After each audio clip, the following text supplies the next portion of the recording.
So hey guys, welcome back to my channel Zoology Vibes. Today is our lecture number 3 of Phylum Porifera, in which we will discuss about the classification of Phylum Porifera.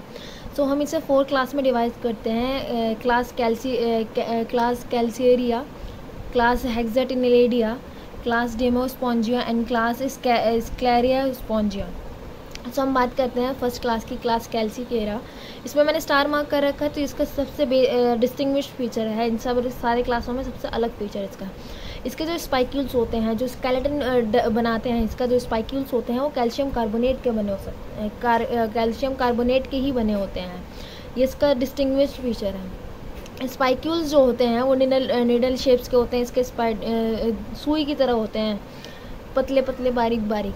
ये या वो 3 या 4 red होता है. 3 या 4 red मतलब ये होता है एक पॉइंट से 3 या फिर 4 रेज निकल रही होती है. जैसे हमारे स्केलेटन सिस्टम होता है, तो हमारे जो मान लिया वर्टिकल कॉलम है, तो वो एक पॉइंट से जो रेज निकल रही होती है उसी टाइप का होता है. कुछ एक पॉइंट से 3 या 4 रेज निकल रही होती है.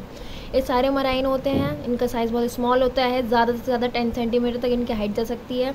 इनमें कैनाल सिस्टम किसी स्पीशीज़ में साइकोनॉइड होता है, किसी में एस्केनॉइड होता है, किसी में ल्यूकेनॉइड होता है. इनका एग्जांपल है साइकॉन और ल्यूकोसोलिनिया.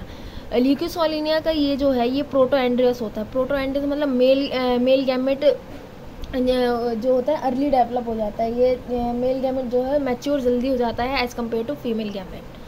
नेक्स्ट हम बात करते हैं क्लास हेक्साटिनेलिडिया.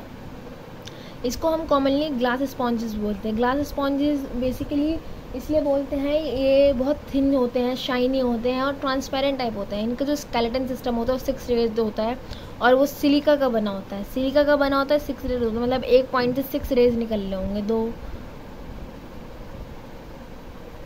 ये इनका स्पाइक्यूल्स का स्ट्रक्चर होता है. इनका स्पाइक्यूल्स ऐसा होता है, एक पॉइंट से 6 रेज निकल रहे होते हैं, उसे रेड कहते हैं. ये जो है समुद्री गहराइयों में पाए जाते हैं, सारे समुद्री होते हैं. इनकी सिमेट्री रेडियल सिमेट्री होती है. हाइट इनकी 10 to 30 सेंटीमीटर तक जाती है. कैल्सिरा की भी सिमेट्री रेडियल सिमेट्री होती है. कहीं से भी रेडियल सिमेट्री बेसिकली होती है, आप कहीं से भी इसको डिवाइड करो वो इक्वल जाएगा. जैसे एक स्टार फिश को ले लीजिए, आप यहाँ से काटिए, इक्वल इक्वल इक्वल. कहीं से भी आप इसे डिवाइड कीजिए, कोई से भी रीजन से, किसी भी प्लेन से लीजिए, XYZ प्लेन से, वो इक्वल डिस्ट्रीब्यूट होगा. इसमें पिनेटोसाइट्स नहीं पाए जाते हैं, बट इसके आउटर लेयर में एक नेट लाइक सिंचीशियम के लेयर होती है, जो नेट लाइक होते हैं, बहुत मैशी लेयर होती है सिंचीशियम की, वो पाई जाती है. इनमें ज़्यादातर जो इसके स्पीशीज़ होते हैं वो साइकोनॉइड कैनाल फॉलो करते हैं. इसका एग्जाम्पल है हाइलोनेमा और यूप्लेटेला. ये इसका स्पेशल फीचर है कि इसमें पिनेटोसाइट्स नहीं होते हैं आउटर कवरिंग. इसकी आउटर कवरिंग एक मैश लाइक स्ट्रक्चर होती है, जैसे सिंचीशियम बोलते हैं, मतलब एक जाली सी स्ट्रक्चर होती है, वो होती है. तो नेक्स्ट हम बात करते हैं क्लास डेमोस्पोंजिया. ये सबसे बड़ा फाइलम है. ये मतलब सबसे बड़ी क्लास है फाइलम पोरिफेरा की. सबसे बड़ी क्लास जो है क्लास डेमोस्पोंजिया की है. ये 90% स्पॉन्जेस कवर करता है, मतलब 90% फाइलम इसी क्लास का है. 90% जो फाइलम पोरिफेरा बना है वो इसी क्लास का बना है. Skeleton is made up of spongin spicules, मतलब स्पॉन्जिन फाइबर से होता है. स्पॉन्जिन फाइबर होते हैं उसमें, स्पैक्यूल्स जो होते हैं वो स्पॉन्जिन फाइबर के बने हुए होते हैं.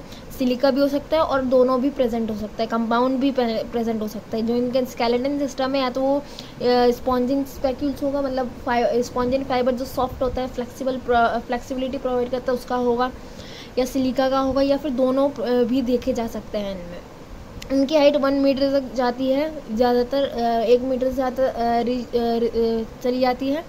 ज़्यादातर ब्रिलियंटली कलर होते हैं, बहुत कलर्ड होते हैं, शाइनी होते हैं, मतलब अच्छे गुड लुकिंग होते हैं, कलर्ड होते हैं. और ये ज़्यादा कुछ फ्रेश वाटर में रहते हैं, कुछ मरीन में रहते हैं. जो फ्रेश वाटर में रहते हैं उसका एग्जांपल है स्पॉन्जिला. ये जो और कुछ कोरल्स में रहते हैं. जो फ्रेश वाटर में रहते हैं वो स्पॉन्जिला में रहते हैं, और कुछ कोरल रीफ में रहते हैं. कोरल रीफ बेसिकली होता है जो ऐसे हमारे नदियों में पड़े नहीं होते ना, at the bottom of the sea में कोरल्स पड़े होते हैं, मतलब कैल्शियम कार्बोनेट के ही होते हैं वो पड़े होते हैं, उसमें मिलते हैं. ये बाद स्पॉन्जेस जो बिलोंग करते हैं वो स्पॉन्जिडिया के उससे बिलोंग करते हैं, फैमिली से. जो बात स्पॉन्जेस होते हैं, पहले ज़माने में इन्हीं से नहाया जाता था। अब तो खैर लूफा वूफा आ गया है, पहले ज़माने में हम इसी से नहाते थे। हमारे जो पूर्वज थे वो इसी से नहाते होंगे। तो वो स्पॉन्जिएडा की फैमिली से बिलोंग करता है। उसका एग्जांपल है स्पॉन्जिया। स्पॉन्जिया में जो इसका स्केलेटल सिस्टम होता है स्पॉन्जिन का होता है, सिर्फ स्पॉन्जिन का होता है, इसलिए फ्लेक्सिबल होते हैं, सॉफ्ट होते थे, इसलिए ये बर्थिंग के लिए यूज़ करते थे। अगर हार्ड होते तो ये तो बैंड बजा देते। और ये जो है ये सारे डेमो स्पॉन्जेस जो है ल्यूकेनाइट कैनाल सिस्टम फॉलो करते हैं। ल्यूकेनाइट कैनाल सिस्टम सबसे कॉम्प्लेक्स होता है, ये सारे वही फॉलो करते हैं। मैंने प्रीवियस लेक्चर में आपको कैनाल सिस्टम के बारे में बताया है, अगर आपने वीडियो नहीं देखी तो आप वहाँ पे जाके देख सकते हैं।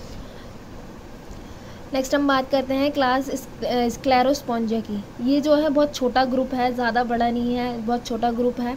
इसके स्केलेटन सिस्टम जो है मैसिव होते हैं, कैल्शियस होते हैं, मतलब बहुत मैसिवली होते हैं, मतलब कोई फिक्स नहीं है कोई कितने रेड का है।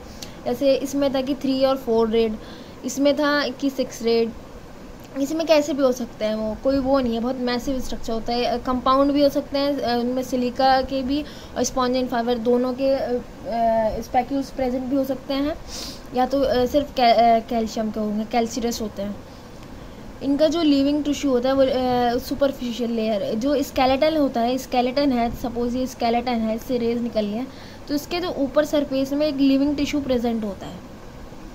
सारे ल्यूकेनॉइड होते हैं, ये बहुत अंधेरी जगह पे रहते हैं, जैसे केव्स में, टनल्स में और कोरल रीफ के अंदर प्रेजेंट होते हैं। इसका एग्जांपल है मैरीला। सो हमने इसके चारों क्लासेस को कवर कर लिया है, and this is the last lecture of the phylum Porifera. So मिलते हैं हम नेक्स्ट वीडियो में, हम with the next topic. So thank you.